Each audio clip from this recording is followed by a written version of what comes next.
प्रभु यीशु मसीह के नाम से और एक बार इस नए दिन के लिए मैं प्रभु का धन्यवाद देता हूं।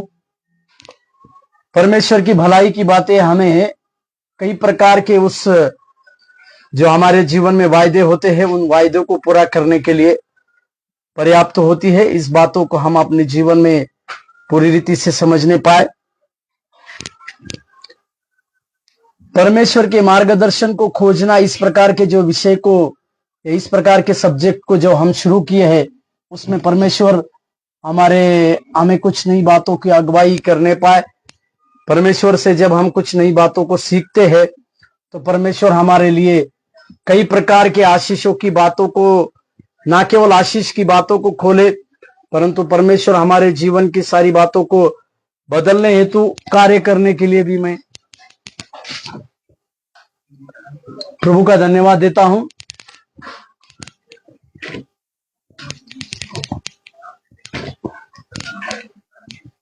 प्रभु अपने काम के लिए विश्वास योग्य है और इसने विश्वास योग्यता की सेवकाई को हमारे हाथ में दिया है।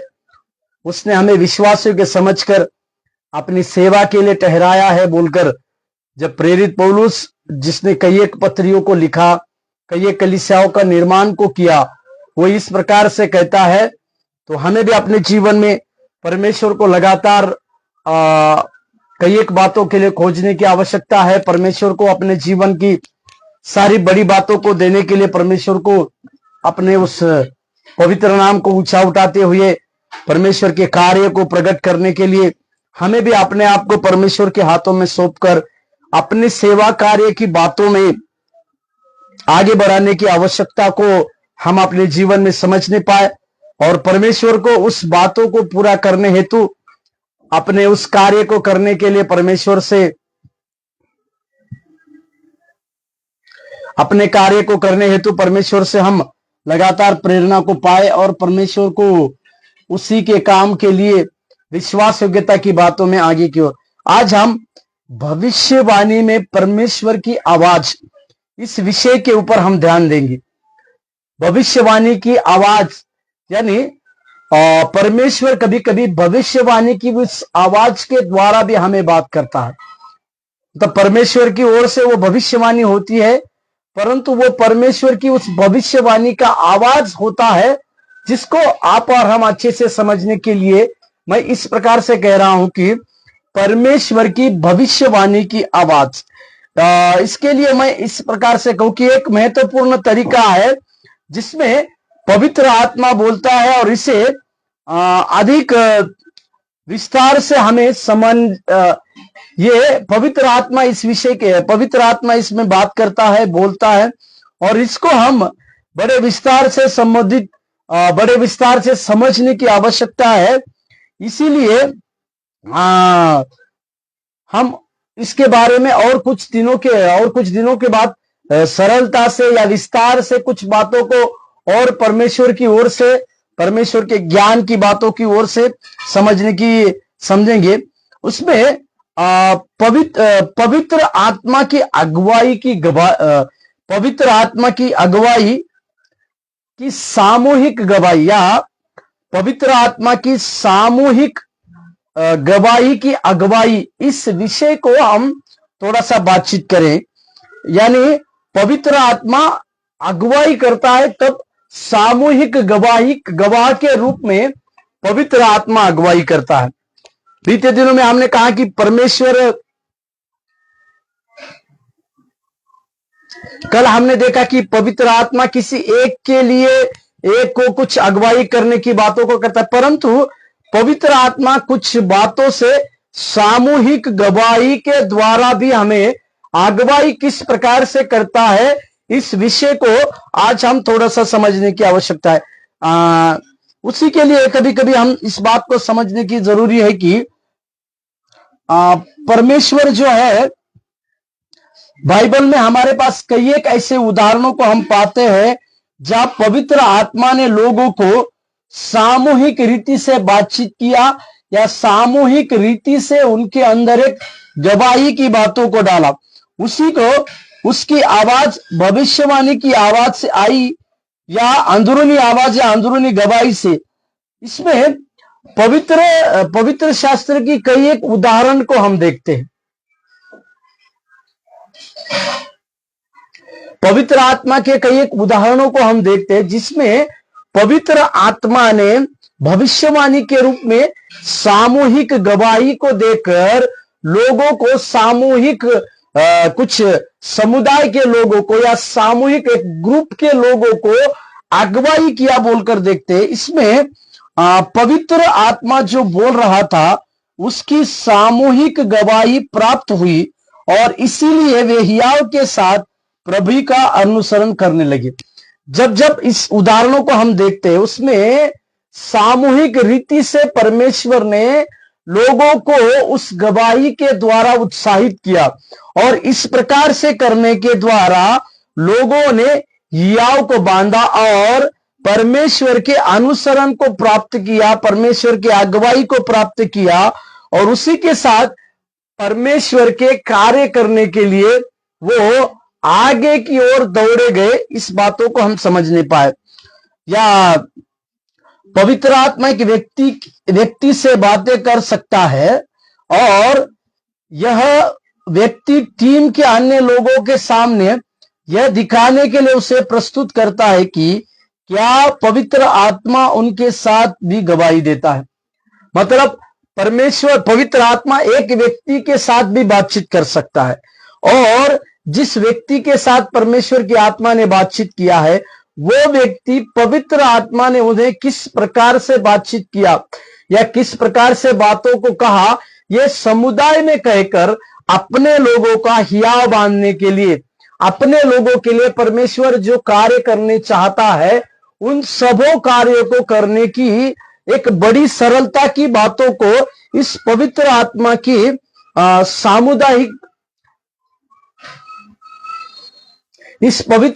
की सामुदायिक गवाही के रूप में कुछ बातों को देखते। कुछ गवाहियों को हम प्रेरितों के काम के अनुसार, प्रेरितों के किताब उसमें से कुछ बातों को, कुछ गवाहियों को हम देखें तो पता चला। उसमें सबसे पहले है अंतकिया के अगुवों के मध्य सामूहिक गवाही। अंतकिया की कलीसिया में किस प्रकार से सामूहिक गवाही के द्वारा या भविष्यवाणी के शब्द के द्वारा परमेश्वर ने अपने लोगों को किस प्रकार से उत्साहित किया, अपने लोगों को किस प्रकार से मार्गदर्शन किया, इसको हम देखते। मेरे साथ खोलिएगा प्रेरितों के काम उसके 13वें अध्याय, प्रेरितों के काम उसके 13वें अध्याय 1 वचन से लेकर 3 वचन तक। प्रेरितों के काम 13वें अध्याय 1 वचन से लेकर 3 वचन तक को देखिएगा। अंतकिया की कलीसिया में कई भविष्यवक्ता और उपदेशक थे, जैसे बरनबास और शमौन जो नीगर कहलाता है, और लुकियुस कुरेनी, और चौथाई देश का राजा हेरोदस का दूत भाई मनाहेम और शाऊल। जब वे उपवास सहित प्रभु की उपासना कर रहे थे तो पवित्र आत्मा ने कहा, मेरे लिए बरनबास और शाऊल को उस काम के लिए अलग करो जिसके लिए मैंने उन्हें बुलाया है। तब उन्होंने उपवास और प्रार्थना करके और उन पर हाथ रखकर उन्हें विदा किया। यहां पर अगर हम दूसरे वचन को अगर हम देखेंगे तो वहां पर लिखा हुआ है एक समुदाय, अंतकिया के कलीसिया का एक समुदाय जो है उपवास और प्रार्थना कर रहा था। हालांकि इस अंतकिया के कलीसिया में भविष्यवक्ता थे, उपदेशक थे, परंतु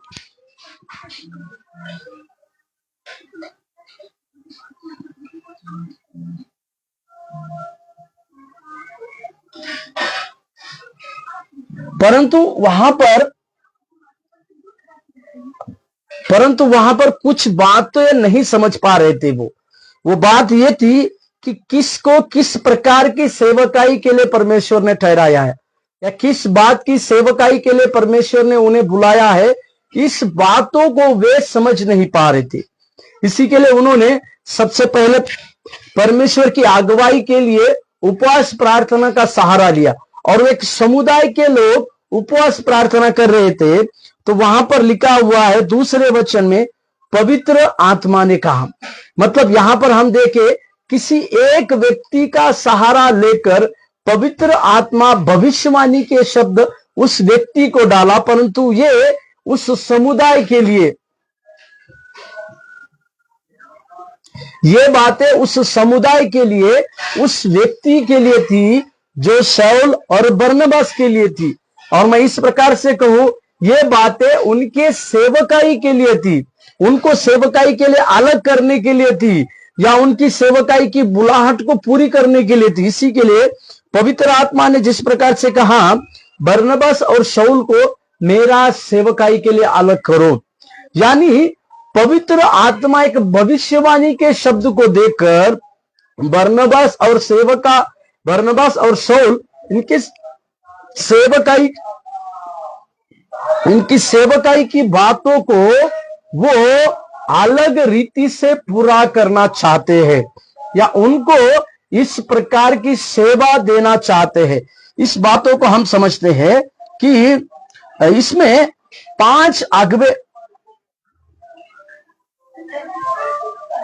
इस अध्याय में 5 अगुवे थे जो एक साथ प्रार्थना, उपवास और प्रभु की सेवा में थे। और पवित्र आत्मा ने तब उनसे बातचीत किया, उन्हें क्या करना चाहिए इस विषय में पवित्र आत्मा ने स्पष्ट निर्देश दिया, और उन्होंने इस पर कार्य किया, बिना संदेह के उन्होंने कार्य किया।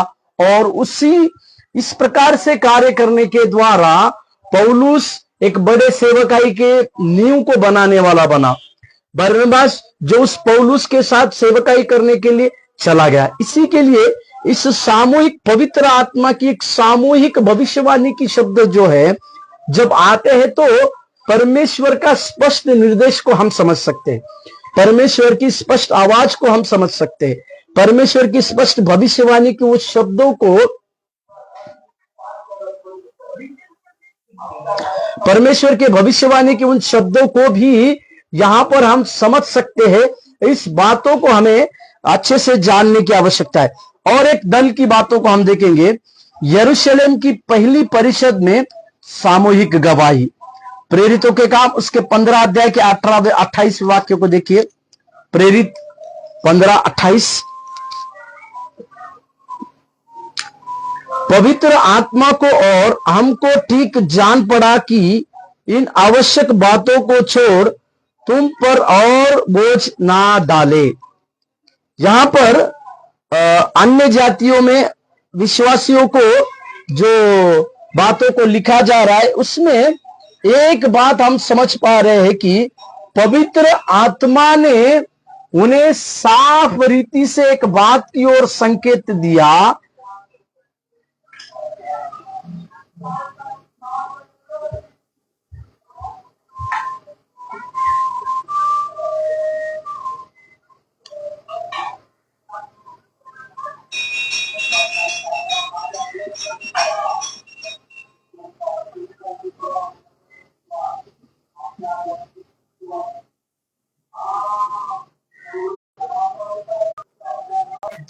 प्रभु के नाम की महिमा और प्रशंसा होने पाए। यहां पर हम इस विषय को, इस बातों को देखते हैं कि 28वें वचन को अगर हम पढ़ेंगे तो पवित्र आत्मा ने और कुछ बोझ उस विश्वासियों के ऊपर ना डालने हेतु पवित्र आत्मा ने बातचीत किया बोलकर हम देखते हैं। यहां पर एक वचन को अगर हम देखते हैं तो प्रेरितों के काम उसके 15वें अध्याय में कुछ बातों को, प्रेरितों के काम 15 अध्याय में यरूशलेम की एक पहली सभा के विषय में लिखा हुआ है। प्रेरितों के काम उसके 15वें अध्याय में यरूशलेम में एक सभा का आयोजन किया गया, उसके विषय में हम इस बातों को पाते हैं। और जहां यरूशलेम के प्रेरित और प्राचीन पौलुस और बरनबास के साथ यह चर्चा करने के लिए इकट्ठा हुए कि अन्य जाति विश्वासियों को यहूदी प्रथा और परंपरा का पालन करना होगा। यरूशलेम की एक सभा हो रही है, एक परिषद की तरह सभा हो रही है जहां पे प्रेरित पौलुस है, कुछ प्राचीन है, प्रेरित है, कुछ प्राचीन है और बरनबास है। परंतु वहां के लोग इकट्ठा होके अन्य जातीय और विश्वासियों को अन्य जातियों और विश्वासियों को यहूदी प्रथा और परंपरा का पालन करने के विषय में कुछ बातों का निर्देश वहां पर दे रहे थे। इसके विषय में वहां पर आगे हम देखते कि यद्यपि भविष्यवाणी का यह किसी अन्य अलौकिक अभिव्यक्ति का उल्लेख नहीं पाते, फिर भी चर्चा के अंत में अगुओं ने बयान दिया कि पवित्र आत्मा का और हमको ठीक ठीक जान पड़ा। मतलब जो वचन को हमने पढ़ा उसमें से एक बात को वो समझ पाते हैं कि पवित्र आत्मा को जिस प्रकार से सही लगा, या पवित्र आत्मा ने एक भविष्यवाणी के शब्द को देखकर एक बातचीत उस ग्रुप को किया, उस दल को किया।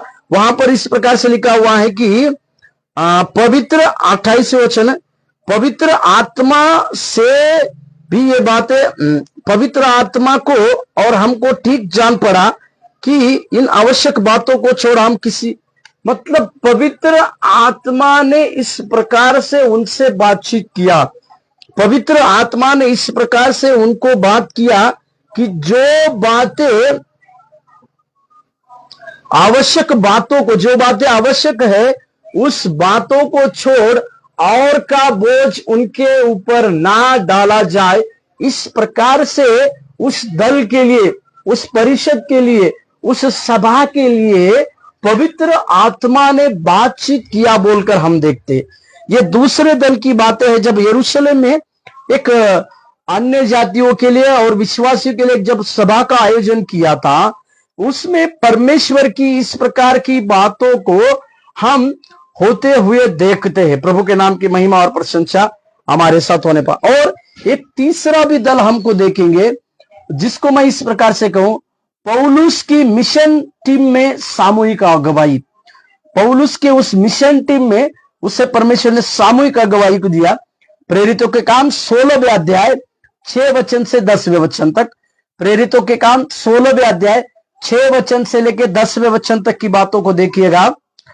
प्रेरितों के काम 16वें अध्याय 6 वचन से, वे फुग्रिया और गलातिया प्रदेश में से होकर गए क्योंकि पवित्र आत्मा ने उन्हें एशिया में वचन सुनाने से मना किया। उन्होंने मुसिया के निकट पहुंचकर बितूनिया में जाना चाहा, परंतु यीशु के आत्मा ने उन्हें जाने न दिया। अतः ये मुसिया से होकर त्रोआस में आए। वहां पौलुस ने रात को एक दर्शन देखा कि एक मकदूनी पुरुष खड़ा हुआ, उससे विनती करके कह रहा है, पार उतर कर मकदूनिया में आ और हमारी सहायता कर। उसके यह दर्शन देखते ही हमने तुरंत मकीदुनिया आना चाहा, यह समझकर कि परमेश्वर ने हमें उन्हें सुसमाचार सुनाने के लिए बुलाया है। प्रभु के पवित्र नाम की महिमा। यहां पर हम देखते हैं कि पौलुस की उस यात्रा के बारे में हम देखते हैं, या पौलुस की उस मिशन टीम के बारे में, या मिशन की उस यात्रा के बारे में जब हम देखते हैं तो वहां पर पौलुस जो है फुग्रिया और गलातिया प्रदेश में जब जा रहा था और उसको इस प्रकार की इच्छा हुई कि एशिया में उन्हें वचन सुनाना चाहिए, परंतु वहां लिखा है कि पवित्र आत्मा ने, वहां पर लिखा है एशिया में जब वो सोच रहे थे कि जाकर प्रभु का वचन सुनाए, परंतु लिखा हुआ है एशिया में उन्हें वचन सुनाने से मना किया। और फिर उन्होंने इस प्रकार से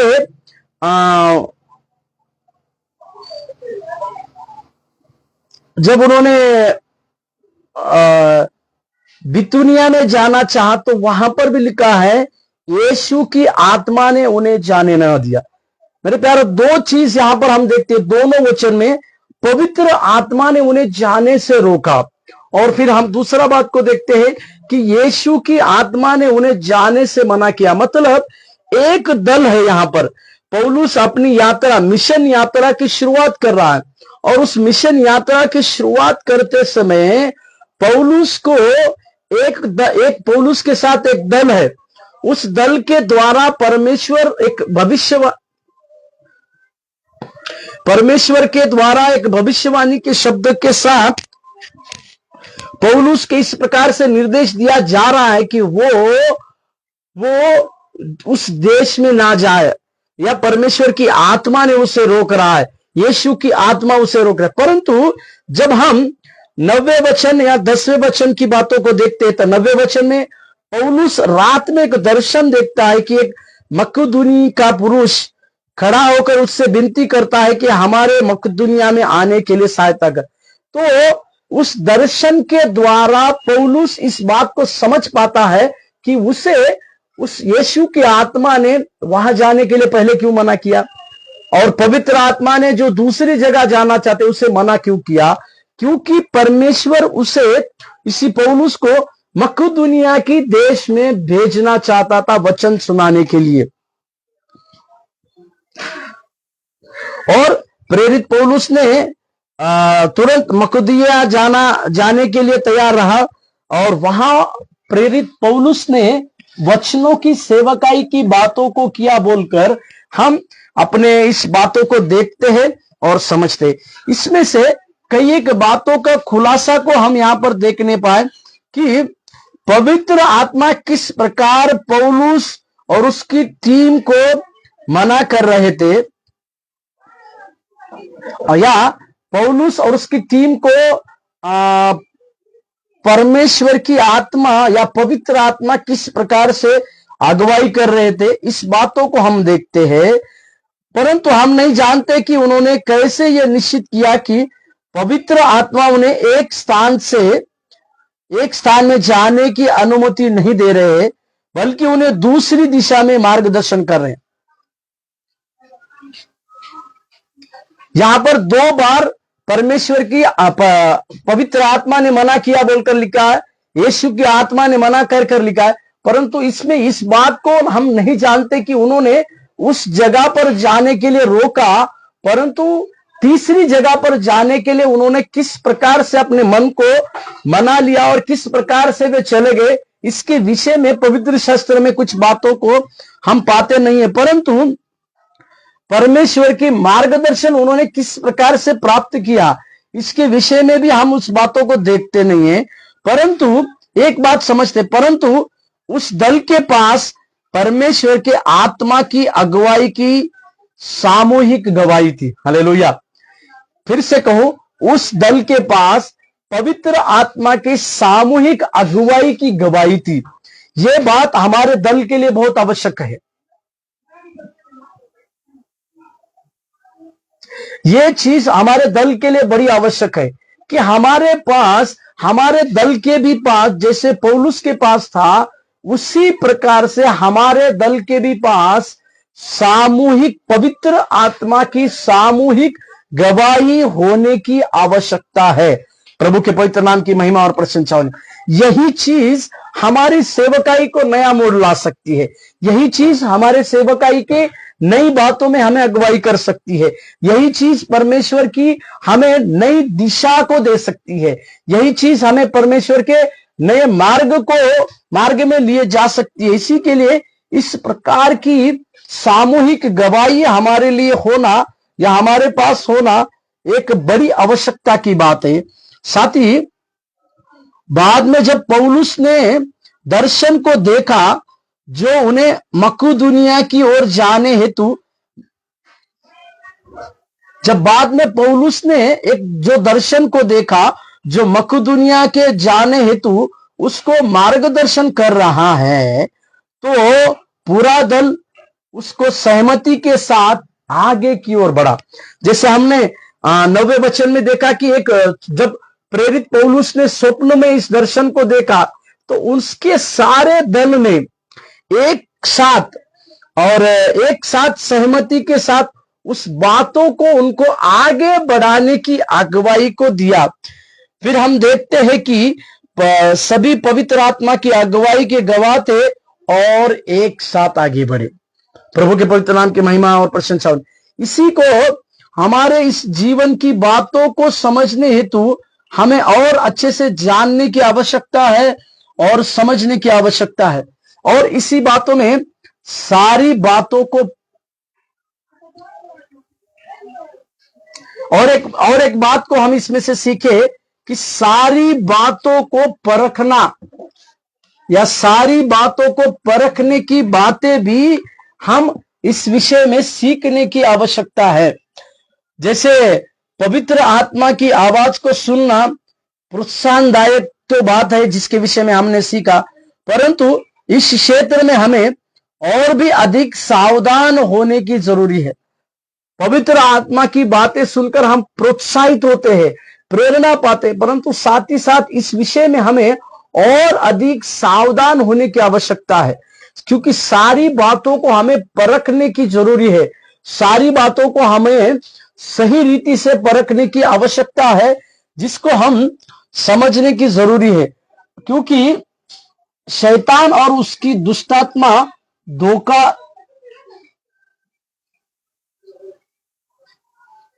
क्यों हमें इसको परखने की आवश्यकता है, तो शैतान और उसकी दुष्टात्माएं धोखा देने वाली और नकल करने वाली है। मैं फिर से कहूं, शैतान और दुष्टात्माएं हमें धोखा देने वाली और हमारी नकल करने वाली है। इसी के लिए यूहन्ना के 10वें अध्याय के 10वें वचन में शैतान को यीशु मसीह ने कहा वो झूठा है। और यूहन्ना 10:10 को देखिएगा,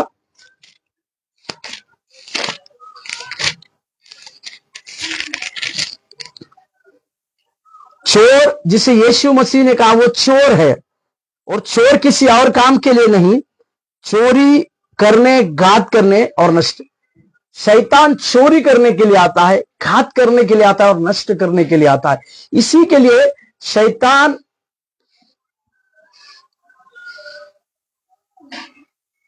शैतान और उसकी दुष्टात्माएं हमें धोखा देने के लिए, हमें नष्ट करने के लिए और साथ ही साथ हमारी नकल करने के लिए भी आ सकती है। इस बातों को समझने की आवश्यकता है। वे इस प्रकार बोलने का दिखावा करते हैं मानो परमेश्वर बोल रहा है, और इस प्रकार विश्वासियों को गुमराह करते। मेरे प्यारों, इस बातों को थोड़ा सा हम सचेत होकर ध्यान से सुनने की आवश्यकता है। दुष्ट आत्मा भी इस प्रकार से बोलती है या बोलने की शक्ति रखती है कि हम, जैसे हमें महसूस होता है या जैसे हमें लगता है कि परमेश्वर ही बोल रहा है, परंतु हमें इस चीज के लिए बहुत ही और सावधानी के साथ रखने की आवश्यकता है। इसलिए हमें और सावधानी बरतते हुए उस इस बातों को समझने की और ज्यादा जरूरी आप और हमको है, इसे हम समझे। इसीलिए जो कुछ हम सुन रहे हैं उसे परखना है, और परखना है कि वह परमेश्वर की ओर से है या दुष्टात्मा की ओर से। हालेलुया। यहां पर एक बात को मैं जोड़ रहा हूं, इसी के लिए हमें क्या समझदारी वचन में लिखा हुआ है। पहले पतरस 5 अध्याय के 8वें वचन को देखिएगा।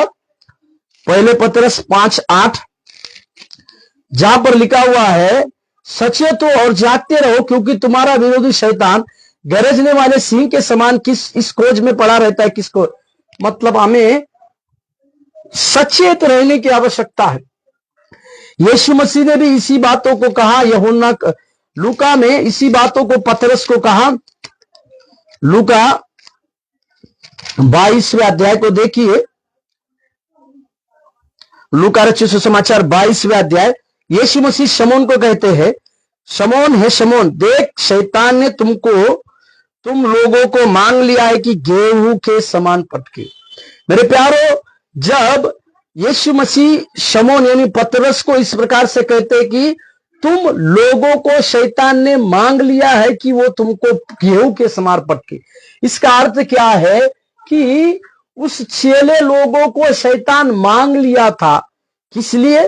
पतरस को इनकार करने के लिए, यहूदा इस्करियोत को यीशु मसीह को चंद लालच में पकड़वाने के लिए, थोमा को यीशु मसीह के ऊपर पूरा विश्वास ना करने के लिए, और सारे चेले लोग फिर जाने के लिए, सारे चेले लोग यीशु मसीह से मुकर जाने के लिए। इस प्रकार की बातों को शैतान ने मांग लिया था, परंतु परमेश्वर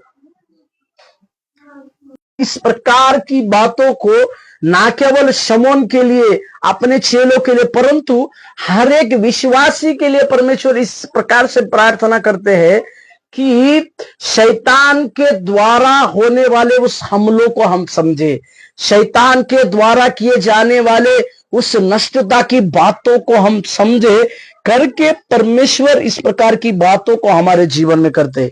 इसी के लिए जब हम इस बातों को सुनते हैं तो अवश्य है कि वो परमेश्वर की ही आवाज है या नहीं, इसको हम परखे।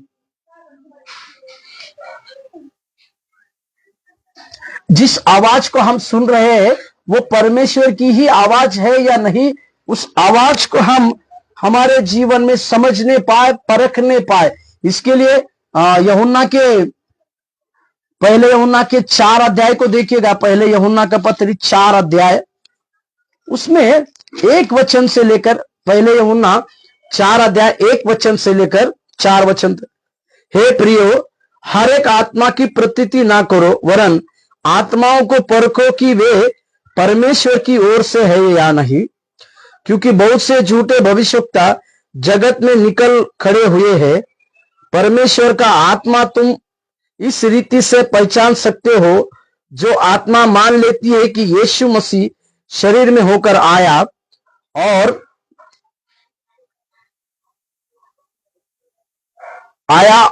है और परमेश्वर की ओर से है, और जो आत्मा यीशु को नहीं मानती वह परमेश्वर की ओर से नहीं, और वह तो मसीह के विरोधी आत्मा है, जिसकी चर्चा तुम सुन चुके हो। वह आने वाला है और अब भी जगत में है। ये बालकों, तुम परमेश्वर के हो और तुमने उन पर जय पाई है, क्योंकि तुम में जो है वह उससे जो संसार में है बड़ा है। प्रभु के नाम की महिमा और प्रशंसा हो। यहां पर यूहन्ना स्पष्ट रीति से कहता है कि सारी बातों को ना परखो, सारी बातों को सही रीति से परखे।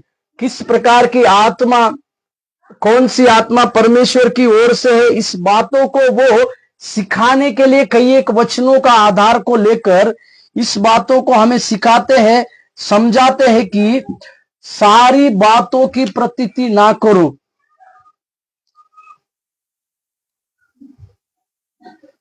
आखिरी में हम इस बात को समझने पाए कि परमेश्वर का आत्मा बोलता है और हम उसकी सुनना है। इस बातों में हम कभी भी शक ना पकड़े, और परंतु इस बात के विषय में सचेत रहे कि एक शत्रु है जो परमेश्वर को, लोगों को गुमराह करने के लिए परमेश्वर की आत्मा की नकल करने का प्रयास करता है।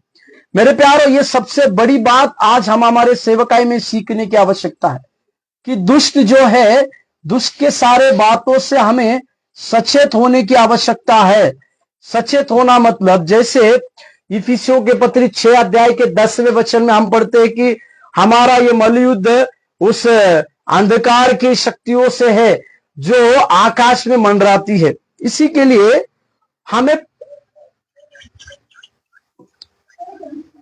हम परमेश्वर की उस आवाज को, क्या शत्रु हमारे बीच में ला रहा है या शत्रु किसी बातों में नकल कर रहा है, इसको समझकर, इसको परख कर अपने जीवन की भागदौड़ की बातों को भी परमेश्वर के हाथों में देने की आवश्यकता है। और इसी को करने के बाद परमेश्वर हम लोगों के जीवन में बड़े कार्य करने पाए। आने वाले सप्ताह में हम स्वप्न और दर्शन के द्वारा परमेश्वर हमें किस प्रकार से मार्गदर्शन करते हैं, इस विषय को देखने वाले हैं। वो भी एक बहुत ही इंटरेस्टिंग टॉपिक होने वाला है कि परमेश्वर स्वप्नों के द्वारा और दर्शनों के द्वारा हमें किस प्रकार से मार्गदर्शन करते हैं, और क्यों परमेश्वर स्वप्न देते हैं, क्यों परमेश्वर हमें दर्शन को देते हैं, या परमेश्वर ने बाइबल में किन किन लोगों को स्वप्नों के द्वारा, किन किन लोगों को दर्शनों के द्वारा बातचीत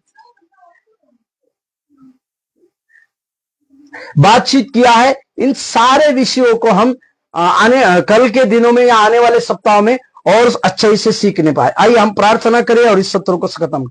स्वर्गीय प्रभु यीशु, हम धन्यवाद देते हैं इस विषय को समझने के लिए आपने हमें सहायता मदद किया। आपकी धन्यवाद की बातों के लिए हम आपको धन्यवाद देते प्रभु। आपकी दया और आपके अनुग्रह सारे लोगों के साथ होने पाए, सहायता कीजिए। यीशु मसीह के नाम से प्रार्थना मानते, आमीन। प्रभु आपको आशीष देने पाए। धन्यवाद।